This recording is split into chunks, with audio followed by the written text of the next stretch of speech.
Baik semua, selamat datang di video kali ini. Dan jangan lupa kita ucapkan Assalamualaikum warahmatullahi wabarakatuh. Jadi pada topik video kali ini kita akan membahas bagaimana cara membuat sebuah form di aplikasi Framework kita.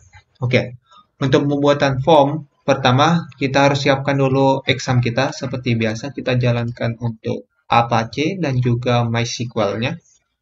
Yang kedua, kita jalankan terminal kita di bagian front end. Ini sama dengan video-video sebelumnya, kita jalankan server kita seperti biasa. Kemudian, kita buka text editor kita di Visual Studio Code. Kalau kalian menggunakan text editor lain, silakan gunakan.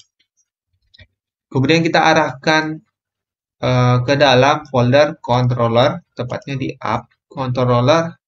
Dan kita akan membuat sebuah action baru atau menu baru, yaitu action data. Nanti aksesnya adalah di app/data. View-nya ini masih kosong karena kita belum membuatnya. Jadi yang pertama kita buat dulu action-nya seperti biasa, itu public action, public function, action data. Kemudian kita render kita return this render, kita render ke view yang namanya data. Dan jika kalian belum tahu bagaimana cara membuat view dan mengolah controller, silakan lihat di playlist lengkap video-video sebelumnya, karena saya sudah menjelaskan mengenai ini. Jadi kita masuk di bagian view dan di folder app, kita buat lagi filenya namanya data.php. Kemudian kalau kita refresh, otomatis sudah ada. Kita akan membuat sebuah form. Kita awali dengan teks PHP. Kemudian kita set dulu title-nya yang di sini dengan cara memanggil this title. Kecil, title-nya kita set sebagai halaman data. Kemudian kalau kita refresh, lihat ini sudah berubah title-nya. Dan yang kedua, kita akan buat form-nya. Jadi untuk membuat sebuah form, kita bisa panggil text PHP, dan di bagian sini kita tampung saja dia ke dalam variabel form yang dipanggil berdasarkan kelas active form. Jadi kita tulis active form, kita ambil yang bootstrap 4. Oke. Untuk use namespace-nya adalah ini. Jadi kalau kalian tidak otomatis dibuatkan, kalian perlu mengetikkan manual use namespace yang ini.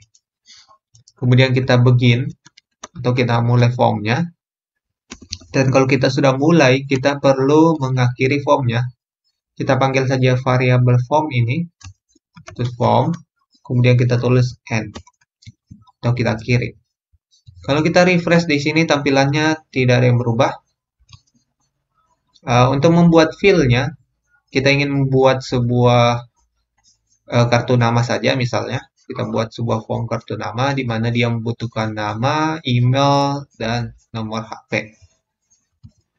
Jadi di bagian sini, yang pertama kita ingin buat sebuah field namanya, jadi kita tulis php pp atau php echo dari form, kemudian field, kemudian kita panggil model, modelnya ini kita belum buat.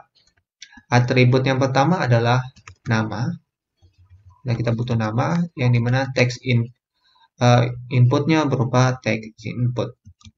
Nih, kalau kita refresh, ini otomatis error karena variabel modelnya belum kita lempar ke view. Oke, kalau kita sudah buat form ini, langkah selanjutnya kita harus buat model. Oke, model yang ini. Kita buat saja modelnya adalah sesuai ini, namanya tadi apa? Kita sebut saja label. Kita akhiri dengan teks PHP. Kemudian di sini kita buka teks PHP dan kita buat kelasnya adalah label. Kemudian kita extend di model. Oke, model. Oke, model yang ini. Kemudian kita buat lagi public function rules. Ini buat validasinya. Dan kita panggil atribut yang kita butuhkan. Yang pertama kita pingin nama. Karena ini dalam kelas kita tambahkan public depannya dan titik koma. Kemudian kita tulis public lagi, namanya kita butuhkan email. Dan yang terakhir adalah public nomor handphone. Oke.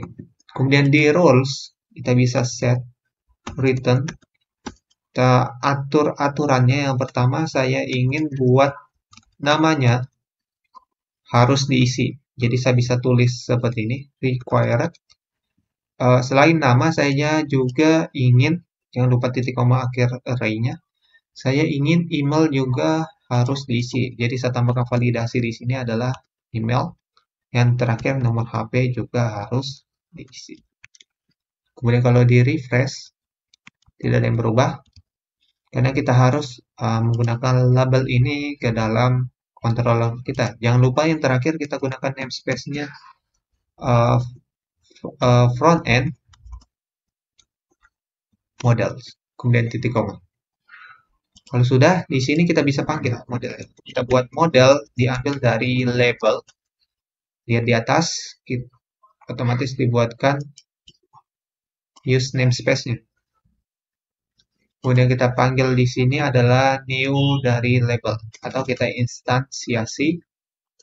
Kemudian ini, kemudian kita lempar ke dalam view menggunakan compact saja. Kita tulis model.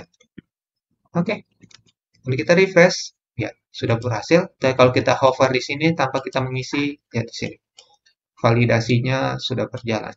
Ini magic ini kalau di framework. Hanya kita menuliskan seperti tadi, kita sudah bisa melakukan sebuah validasi yang tentu saja keren.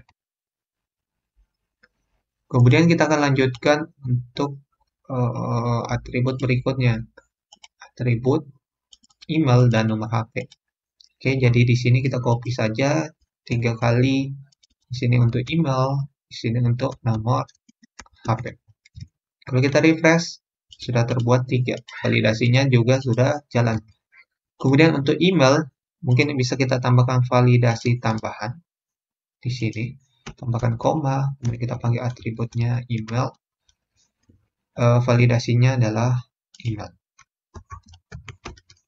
Oke, kita refresh. Anda boleh kosong. Kalau kita isi email pakai A saja, katanya email is not valid untuk email address. Nah, kita harus pakai tag A, harus sesuai dengan penulisan email yang benar. Dan terakhir, kita tambahkan tombol submit. Untuk submit, kita buat saja button biasa dengan tipe submit. Sini kita tulis simpan data. Oke, kalau kita refresh, sudah. Kita bisa tambahkan kelas bootstrap di sini, yaitu btn primary. Lihat, sudah bagus. Form kita sudah jadi sama validasi. Oke, ini dia untuk pembuatan form. Dan kalau kita ingin mengambil data yang kita inputkan, misalnya di sini Alfian Iza, namanya, kemudian emailnya kita isi, nomor HP-nya kita isi. Oke, kalau kita simpan data, lihat datanya sudah terkirim, tapi belum kita tampung. Oke, belum ditampung. Untuk menampungnya, kita perlu mengambilnya di sini. Di mana namanya? Di controller. Kita terima dia. Kita bisa nerima secara manual dengan variabel apa namanya? Variabel $, variabel post. Kita bisa terima seperti ini. Post sama dengan variabel post. Kemudian kita vardam dari post seperti ini. Kemudian kalau kita refreshin satu kali, kita mendapatkan datanya. Ada Alfi, email, nama, email, dan HP. Tapi kalau kita refresh secara paksa, lihat, paksa dia sudah hilang, datanya sudah hilang. Tapi kalau kita jalankan lagi, ini masukkan saja nomor sembarang dulu, @gmail.com dan klik simpan data, lihat datanya sudah terkirim. Untuk pembuatan form mungkin cukup sampai di sini, dan yang terakhir mungkin yang ini. eh, yang ini sebenarnya kita bisa ganti dengan untuk menerima pos ini kita bisa ganti dengan apa namanya fungsi di i-nya, yaitu y.up app request post. Ini sama fungsinya dengan variabel post. Sebenarnya tidak ada perbedaannya, tapi kalau post mungkin nanti ada kelebihannya lah sedikit. Tapi kalau kalian ingin menggunakan variabel $post, ini bisa saja. Tapi kalau kita lihat yang ini, hasilnya sama. Oke. Untuk berikutnya kita akan membuat sebuah input, file input. Kita akan mengupload sebuah file yang akan diterima oleh. Oke, terima kasih.